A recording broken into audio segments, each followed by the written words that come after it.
And hello, everyone, and welcome back to the Author's Den. I'm Cyrus Webb. Here in just a moment, I'll be joined by my co-host, best-selling author Manswell Peterson. And boy, do we have another great episode for you guys. I want to first of all say thank you guys so much for supporting the Author's Den, both on IG as well as on Max WYAD 94.1 FM. There's my co-host Manswell. Going to go ahead and bring him in, and also there is our guest for today. Excited podcast today to talk about her writing journey, and that is the one and only Dr. Teresa A. Smith. How you doing, Manswell? How you doing? How you doing? Doing good, doing good. Hello to you, Taj. How's it going? Good. How are you doing? Hello to you, Latanya. Hello to you. There's the gang coming on in there. Jacqueline, hello to you. Good to be have got Mississippi in the house. Hey, Cousin Publishing. Good to be able to see you. Georgia. Candace, hello to you. Elise, hello to you. You know, you got to represent up in here. That's what I'm talking about. Right. Yeah, hello to you. Good to see you. If you guys are new to the Author's Den, this is a show that Manswell and I have been able to host now, being able to share the stories of authors. Manswell, it's been a real pleasure hosting this with you. We have a great guest joining us today. I know her as Dr. Taz. If you guys follow us on Instagram, you know her as Dr. Teresa Smith. Hey, Antoine, good to be to see you, man. Antoine, I got a book review coming for you this week, so look out for that on Amazon. But Dr. Teresa A. Smith is someone who's written some great books, does some great work, is coaching. She also has a great cookbook out as well. So definitely looking forward to this chat with her today. Hello to you, author G. Wilkins. Manswell, I'm going to kick things off by throwing it over to you. Okay, how's everybody doing? First of all, and thank you, Teresa, for joining us. Dr. Taz, it's a great pleasure to have you on with us. We gotta actually just get this thing kicked off right, because I've been waiting on this one for a long time. Dr. Taz, Teresa, as we like to call you. Let's first start off with transformation. Okay. Let's talk about transformation first, because for those who follow and watch you, we know we look for the inspirational stuff that you post on Facebook and Instagram. And so, just like my co-host does, that inspiration and motivation gets people going daily, and it really helps. So what was your inspiration for your transformation book? And give us some insight about how that came about. Well, thank you so much, Manswell and Cyrus, for having me be a part of the Author's Den. It is a true pleasure. But to hop right in, Manswell, really it came from my own life. My first book is called Stronger, How Overcoming Life's Adversities Can Push You Into Your Purpose. And written words were so important to me as a child. And so it soothed me when I needed to be soothed. It inspired me when I needed motivation. And so after I wrote my first book, I'm like, am I done? And it was like, no, you're not done, because you shared your story, but now you need to help inspire other people. So transformation came about because we read some great works, we hear some great interviews, but how do I now activate my own life so that I can live a better version of myself? And so because I understood that words were so powerful, that became the impetus for me to put on paper what I was using to help propel me away from all the things that wanted to shackle me. That's good. That's good. Because I noticed that with the study guide, it allows that person to motivate themselves, but also it's about accountability for yourself. And I don't know if you even intended for that to happen, but that transformation, that guide makes people hold the accountability part. And so that for me was like, wow, this is making you be accountable. So have you heard back from people who've actually started that process and about the accountability that you've made them actually hold for themselves? Well, that's an excellent point, Manswell, because I remember a friend of mine that I met through social media. He purchased the book, and he said to me that he was having a hard time answering the questions. And then someone else, a female, said the same thing to me. And I asked him, I'm like, why is it difficult? He said he had to be honest with himself. So when you talk about that accountability, it ain't the person on my left or the person on my right. It's me. And if I'm not showing up as my authentic self, I can't expect to transform. I'm just going to transform. If I'm not authentic, I'm going to just transform into another version of my representative. And so even though when I was writing it, I guess I didn't think of it as accountability, but if you go through the exercises in the workbook, you have no choice if you want to truly make change, That's but it. to be authentic and be accountable because it's about me. It ain't about you. Right. Right. And, Mhm. and and that's a very good point because even when I did it real quickly, and it was funny. I'm going to tell my wife here. I finished mine like 2 minutes before she finished hers because I'm more accountable than she is by 2 minutes, and so I literally got through with mine, and I'm like, I'm waiting on you. But we actually looked at each other with that because we write together now, and I told her, I said, your accountability is tied to my name, and my name is tied to your stuff. So Yes. it really that's something couples can use as well. And Mhm. so again, another area that I don't think you really even intended at, or maybe you did, but it's accountability for couples just as well as authors. And so when we left that part, we got to the bounce. And when your bounce talks about the illness, and I dealt with the illness and coming back and being stronger.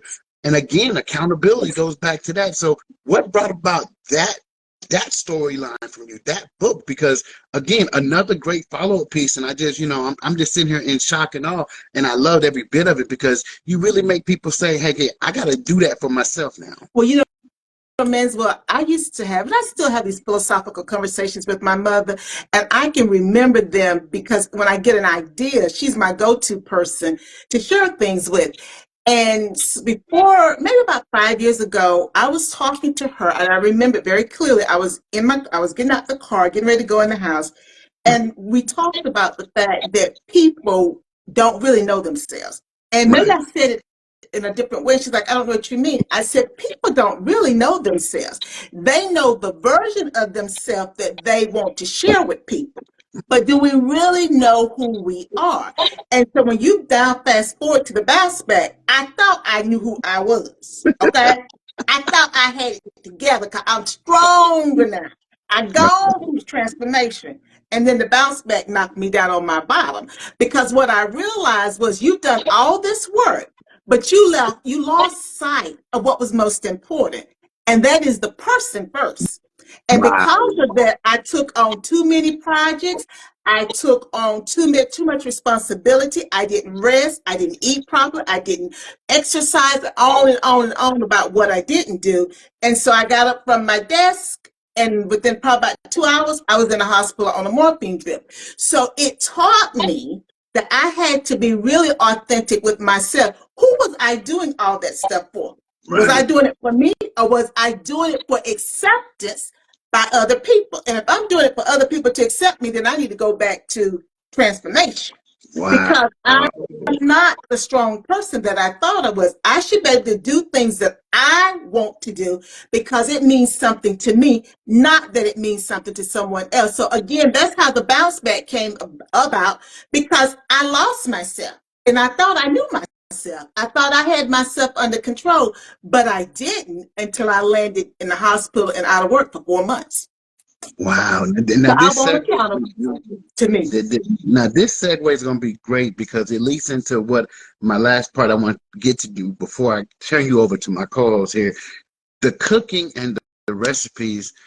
If people don't follow you, I mean, you put out some great recipes out there, and then it makes you hungry because the meatloaf that you just did with the corn pudding, I was like, now I got to find meatloaf and corn pudding because you put it out there in my face, and I was hungry, and I'm sitting there like, okay, you got all these healthy recipes.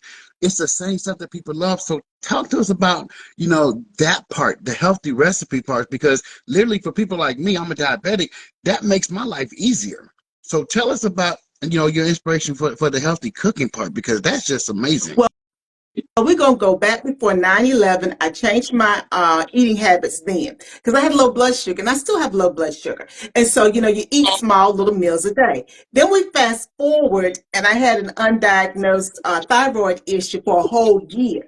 So we get it diagnosed, they get me on the medication, radiate my thyroid, get me on the medication. Well, I'm gaining weight like people breathing air. And so eventually my endocrinologist said, have you thought about weight loss surgery? I'm like, no. And so we talked about it. We got me on the path. Well, of course, I had gastric sleeve surgery, but I still like to cook because I've always liked to cook. Right. and I like to eat. I'm from the South, but I eat such small meals. It's like, okay, why do some people not, why they're not able to stick to, and we don't like to use the word diet, but a Right. healthier way of living and eating, Right. because they feel they have to give up what they like. And Right. you don't. So my thing is, I'm taking those good recipe, that good food that we want to eat, and I try to make a healthier version of it. And if we practice portion Mm-hmm. control, it is much healthier for us. And when we have a balanced life, meaning eating, portion control, healthier food, and exercising, and getting proper sleep, and getting the fluids in, you're healing your body. And the thing with me is protein is so important, man, as well, because protein does actually help us to heal. And so that's the reason I do protein first, because of gastric sleeve. But also I've learned the research. Protein, when you cut your hand, paper cut, however you've done it, when you have protein in your body, you heal faster. But we're not taught that. For Okay. whatever reason, we're not taught that. We just don't understand that. But that was the impetus, because my thing is also from a well-being perspective. If I'm better psychologically and emotionally, but physically I'm not, then I'm still out of balance, and Right. I'm liable to fall off the horse, and then where Right. am I at? I'm back to square one. Okay, cool. Now I got that part of the way. I'm gonna throw you up back to the studios to Cyrus. He can take over right now for a little bit, because I still got one or two more things, Yeah, but we'll let Cyrus go back. love that. I want to say, for those who are just tuning in, you're watching, listen to the Author's Den. So welcome. If you guys are joining us on ID, make sure you guys hit that drop down arrow. You'll see it right here by my finger. So you can make sure you're following my co-host, Manswell T. Peterson, as well as our guest, Dr. Teresa Smith. We're talking to Dr. Smith and Dr. Toss today about her own writing journey.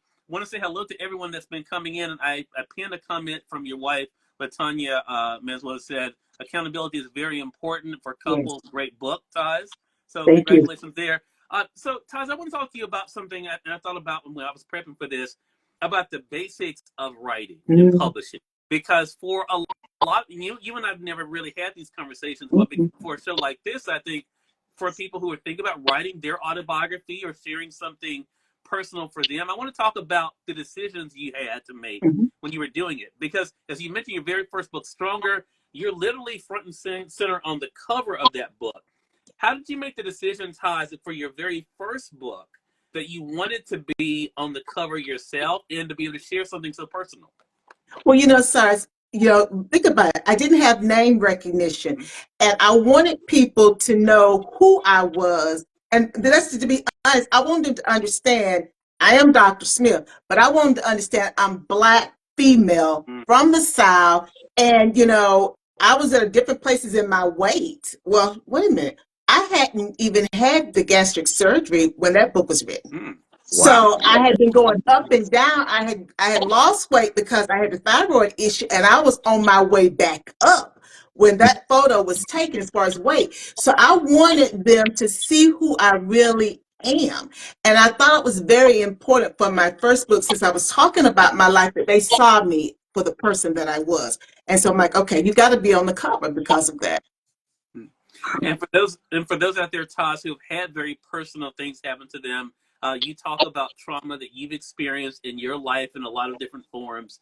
How did you get the courage to tell that? Because I think for a lot of people out there who've been told they have a story to tell, a lot of them have not told them for either the fear of what people may think or will people even be interested in that. How did you know that it was something that people would be interested in? Well, Sorry, you make a good point. I was seeing someone at the time, and I told them that I was writing a book. And, I'm an incest survivor, and I talk about that in the book. And I say, people are going to know that. And they were like, well, how would people know that?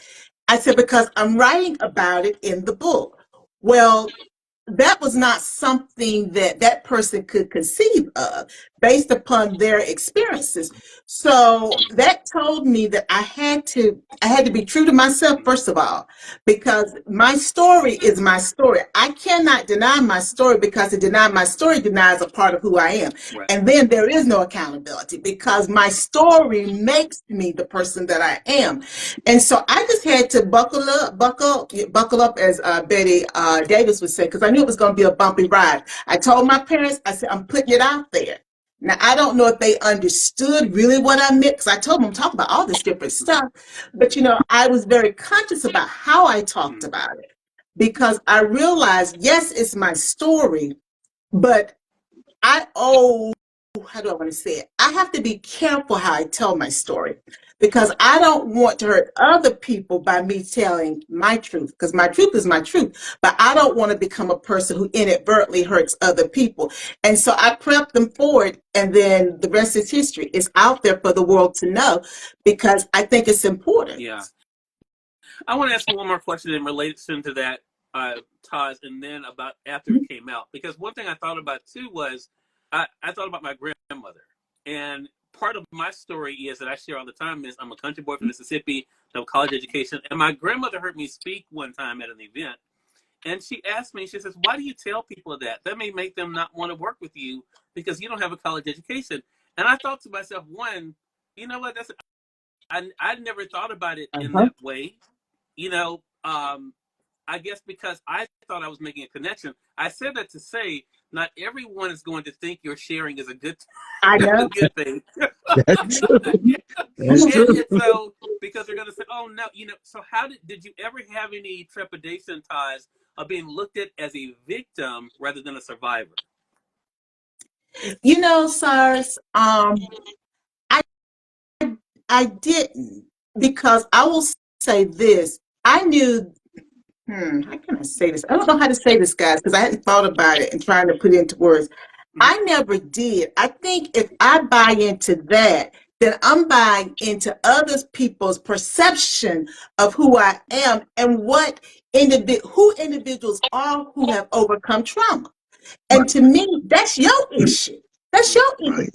It's not our issue. You think about people who have anorexia, they've been bulimic, they've had their cutters, they've been addicts, so on and so on and so on. Those individuals come out of that, they're stronger, they're focused on living life, helping other people. And to then buy into people who unfortunately may not be ready to accept their own issues Right. means that Right. I'm taking on their persona of what is supposed to be correct. And I'm not doing that Yeah. because, again, they don't live my life and I'm not going to take on their craft. Sorry, guys. Yeah. No. No, I think it's a great question for Mhm. aspiring writers to Yeah. think about as they're kind of thinking about if they're going to share their own story, but also, of course, how people are going to be impacted. You know, we hear so much in the news right now, unfortunately, because a lot of people are telling stuff, Yeah. and Yes. so there, that's a whole nother show that we're not even getting A into whole here. No, nother But we show. keep but that. a Yeah. lot of people are telling stuff right now, and the whole idea of what do you tell? How do you tell it? Who do you How, tell you're going to how tell it? much do you tell? Yeah. You know, Yeah. How much? author G. Wilkins says my goal was to reach one soul and create a ripple effect. I love that. Hello Yes. to you, Jonathan. Good to see you. If you guys are not following Jonathan, Jonathan's on tour right now with his new book, so make sure you guys are hitting him up. Camille, hello to you. Good to see you as well. So I want to talk about the publication of this book, and I'm going to throw it back to Manswell. He said he had another thing he wanted to ask you about. After the book came out, Taj, what was it like for you to hold it? Because I always think that's interesting. Mm-hmm. My grandmother died 3 months before my first book came out. And she knew I had gotten the deal for it and everything, but she never was able to see it. But when I first got the first box, it was such a crazy feeling. What was it like for you when you first saw the book and held it for yourself? You know, to see myself on the cover of a book, it was like, is it real? And it's like, yeah. And, you Yeah. know, as I said before, I've been writing a book. I told my mother when I was a little girl, and I've been telling her my whole life, I'm going to write a book. I'm going to write a book. I'm going to write a book. And I don't know if she believed me. I don't know. I never asked her. I have to ask her after this show. Did you believe that I was going to write a book? You know, because I don't even know what she even said. And what was happening, we'd be sitting around having these philosophical conversations.